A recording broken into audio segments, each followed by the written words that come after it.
नमस्कार, मेरा नाम नेहा झा हुआ और आप देख रहे हैं फ्रंटलाइन 24। अभी हम लोग यहाँ पे चंद्रा कॉम्प्लेक्स पे मौजूद हैं और आप मेरे पीछे देख सकते हैं कि यहाँ पे फ्रेंड्स ऑफ मिथिला को बेहतर बनाने के लिए संस्था का आयोजन किया गया है। और यहाँ पे जो संस्था के अध्यक्ष हैं, सचिव हैं, हम उन लोगों से बात करेंगे और जानेंगे कि इन लोगों का ये संस्था बनाने के आगे जो उद्देश्य है वो क्या है, और भी जो इस संस्था से जुड़ी बातें हैं वो सब हम इन लोगों से बात करेंगे और जानेंगे। सबसे पहले तो अपना परिचय दे दीजिए, क्या नाम हुआ आपका? जी, मेरा नाम राहुल झा है और मैं अध्यक्ष हूँ फ्रेंड्स ऑफ मिथिला, जो कि एक गैर राजनीतिक संगठन है। फ्रेंड्स ऑफ मिथिला बनाने का सबसे पहले तो ये बताइए कि आपका उद्देश्य क्या है? देखिए, मैं एक कंपनी का CEO भी हूँ, जो कि एक यूरोप की कंपनी है।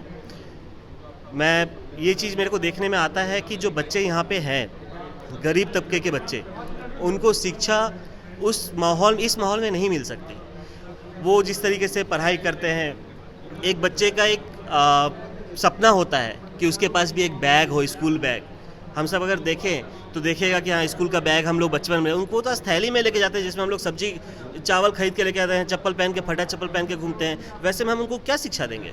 तो ये सब चीज़ के बारे में हमने यही सब चीज़ सोच के कि कैसे करके उनका शिक्षा के लिए बच्चों को अच्छे शिक्षा से अच्छा दे पाएँ, उसके लिए संगठन को हमने बनाया। मतलब कुल मिलाकर के बच्चे जो नहीं पढ़ पाते, जिनको नहीं शिक्षा मिल पाता है, उनके लिए आप लोग का काम करने का उद्देश्य? जी, एक वो भी है और दूसरा ये भी है कि हम समाज में वैसे राजनीतिक जो जनप्रतिनिधि हैं, जो समाज के लिए कुछ नहीं कर रहे हैं, सिर्फ बैठ के अपना सीट गर्म कर रहे हैं, उनके विरुद्ध में भी हमारा जो ये अभी कार्यक्रम चलेगा, वो भी आप लोग को बहुत जल्दी देखने को मिल जाएगा। 1-2 महीने में हम शुरू करेंगे कि पैसा हमारा, पैसा जनता का, और बैठ के आप अपना घर को, कच्चा महल को पक्का महल, और पक्का महल से आप ताजमहल तक पहुंच जाएंगे। वो सब रोकेंगे अभी हम लोग, बहुत जल्दी आप लोग को दिख जाएगा वो सब। तो उन जैसे नेताओं को भी जागरूक करने का काम करेंगे? हाँ, अरे मैं एक बात बताइए, जो बच्चे, मैंने अभी थोड़ी देर पहले आप लोग को बताया है कि जब मैं अपना बच्चा, जो मेरा बच्चा है, उसका शिक्षक अगर 8वीं फेल होगा तो मैं दूंगा नहीं, तो मैं उसको कैसे राज्य चलाने के लिए दे दूँ? मैं नहीं दे सकता। उनको क्या पता? उनको तो ये भी नहीं पता है कि एसेट क्या होता है और लायबिलिटी क्या होता है, कहाँ से मेरा आमदनी है, कहाँ से मेरा खर्चा है। वो तो साइन करके अपना सीट उनको गर्म करना है। तो ये सबके विरुद्ध में हमारा ये प्रदर्शन हम करने वाले हैं बहुत जल्दी। बहुत सारी बातें हैं, स्पेशली ये लोग मेन जो इन लोग का मोटिव है वो बच्चे जो नहीं पढ़ पाते हैं उन सब बच्चों के लिए काम करना। और कुछ जो नेता के बारे में बता रहे थे, जो नेता लोग सिर्फ अपना सीट गर्म करते हैं, उन लोगों के बारे में भी उनके खिलाफ आवाज़ उठाने की बातें कर रहे हैं। सचिव जो हैं मनोहर जी, हम उनसे भी बात करते हैं और जानते हैं। आप सचिव हुए इस संस्था के, क्या मोटिव है सचिव बनने का? सचिव बनने का मोटिव है क्योंकि देख रहे हैं कि हम खुद भी एक राजनीतिक पद पे हैं, हम अपने पंचायत के उप मुखिया भी हैं।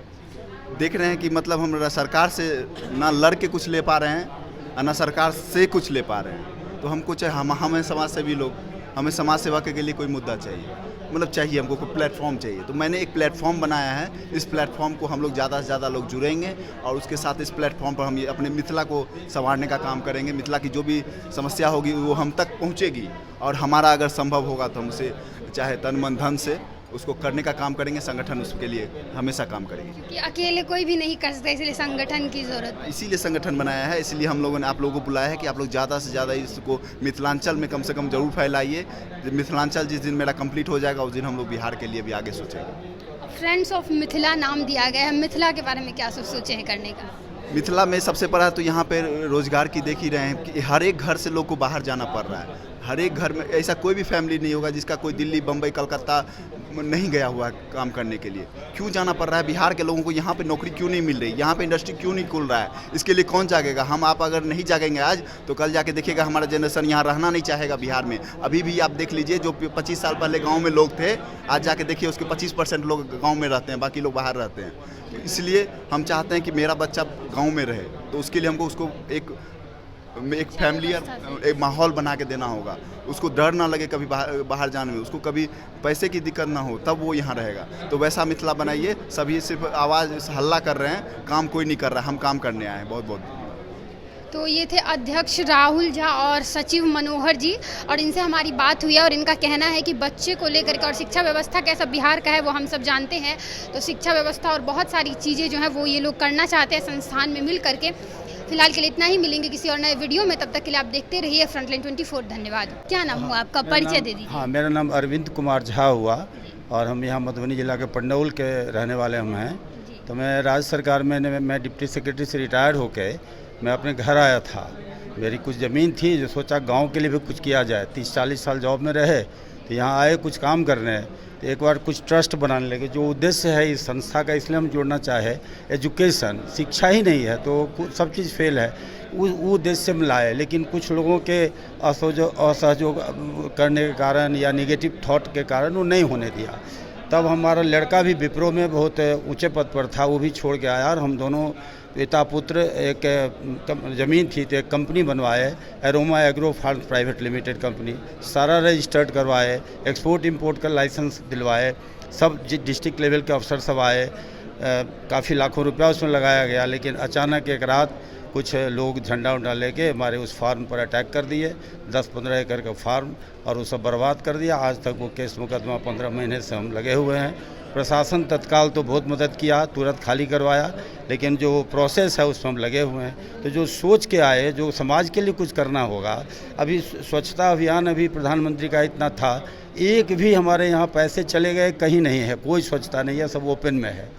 शिक्षा के लिए इतना खर्चा है, लेकिन हम देख रहे हैं जो हम 72 साल मेरा उम्र हुआ, मेरे गांव के जितने लोग थे, मजदूर वर्ग के लोग थे, जिस कास्ट का भी हो, वो वैसे ही का वैसे है। उनके बच्चे मजदूर का मजदूर ही है, बहुत हुआ तो मजदूरी छोड़ के राज मिस्त्री हो गए, कोई बिजली मिस्त्री हो गए, लेकिन मैट्रिक तक नहीं कोई पास किया। इसी कारण से आप इस संस्थान में जुड़े। और दूसरी चीज़ ये हुआ, यहाँ किसानों के का जो उपज है मधुबनी ज़िला में, वो कहीं कोई मंडी नहीं था। तो aroma agro farms private limited बनाने का मेरा उद्देश्य था अपने निजी स्तर पर, जो वो किसानों का प्रोडक्ट लेगा और बाहर उसका एक्सपोर्ट होता। अभी बाहर के कंपनी न्यूजीलैंड से, कनाडा से, कई जगह से जो यहाँ के किसान का जो था मखाना का मरुआ होता है हम लोगों के यहाँ, जिसको रागी बोलते हैं, काफ़ी लोगों का 100 आदमी का कम से कम रिक्रूटमेंट होता, वो सारा धराशायी हो गया। 15 महीने से हम लोग चक्कर लगा रहे हैं, कोर्ट कचहरी, हाई कोर्ट। इस संस्था से भी जो जुड़ना चाहे वो पूरा नहीं जुड़ पाए। ये सब हमको उपाध्यक्ष भी शायद बनाए थे, लेकिन हम टाइम नहीं दे पाते थे। आज संजोग से खबर हुआ तो हम दौड़े भी एसडीओ के यहाँ थे। तो यही कहानी है यहाँ जब मिथिला कैसे आगे बढ़े। ये बहुत बड़ा सोच लेकर के ये लोग आए हैं आगे, नॉन पॉलिटिकल, जो गैर राजनीतिक है और राजनीतिक भी है। बिना राजनीति के तो अभी होगा नहीं। तो राज है और नीति नहीं है, तो राज के साथ नीति जब तक नहीं जुड़ेगी तो नहीं होगा।